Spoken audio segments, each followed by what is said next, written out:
Hello दोस्तों, नमस्ते, प्रणाम। मैं मंजू सिंह 05 चैनल से बोल रही हूँ और एक गाना गाने जा रही हूँ। उसको आप लोग सुनिएगा और कमेंट बताइएगा कैसा लगा। अगर पसंद आएगा तो शेयर, लाइक, सब्सक्राइब जरूर करिएगा। प्लीज़ आप लोग से रिक्वेस्ट है कि भक्ति गाना है, आप लोग जरूर सुनिएगा और फुल साउंड में सुनिएगा, तभी गाना का आनंद आएगा।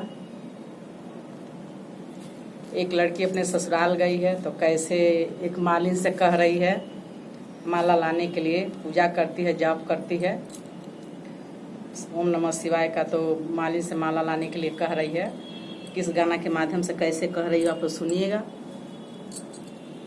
नमः शिवाय के माला वाले आदे रे मालिनिया, नमः शिवाय के माला लिया दे रे मालिनिया, नमः शिवाय के मालावा लिया दे रे मालिनिया, लिया दे रे मालिनिया, नमः शिवाय के मालावा लिया दे रे मालिनिया, नमः शिवाय के मालावा।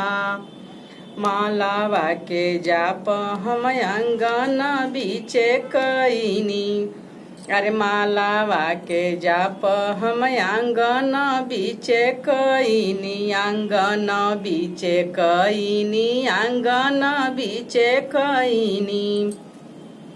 अरे मालावा के जाप हम आंगन बीचे कईनी।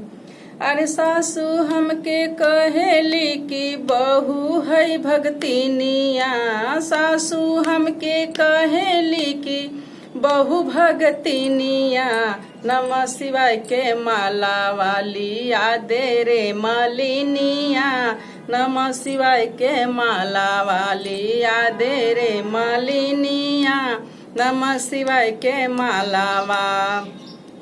अरे मालावा के जाप हम किचन में कईनी, अरे मालावा के जाप हम रसोईया में कईनी, रसोईया में कईनी, रसोईया में कईनी। मालावा के जाप हम रसोईया में कईनी।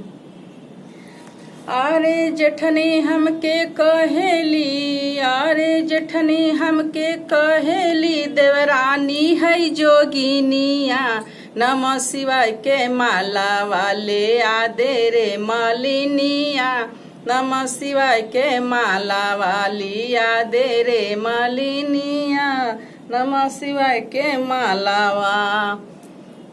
अरे मालावा के जाप हम मंदिर बीचे कईनी, अरे मालावा के जाप हम मंदिर बीचे कईनी, अरे मंदिर बीचे कईनी हो, मंदिर बीचे कईनी। अरे ननद हमके कहेली कि भाभी पूजरिनिया, ननद हमके कहेली कि भाभी पूजरिनिया, नमः शिवाय के माला वाली आदे रे मालिनिया, नमः शिवाय के माला वाली आदे रे मालिनिया, नमः शिवाय के मालावा। अरे मालावा के जाप हम से झिया पर कईनी, अरे मालावा के जाप हम से झिया पर कईनी, अरे से झिया पर कईनी हो, से झिया पर कईनी।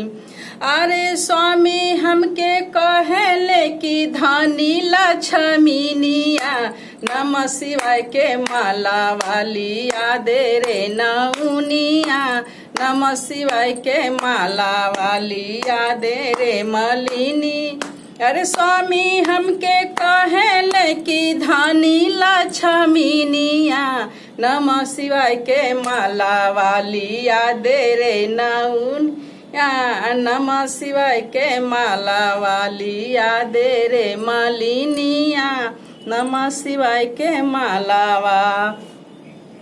पूरा गाना सुनिए आप लोग प्लीज, तभी आनंद आएगा गाना का।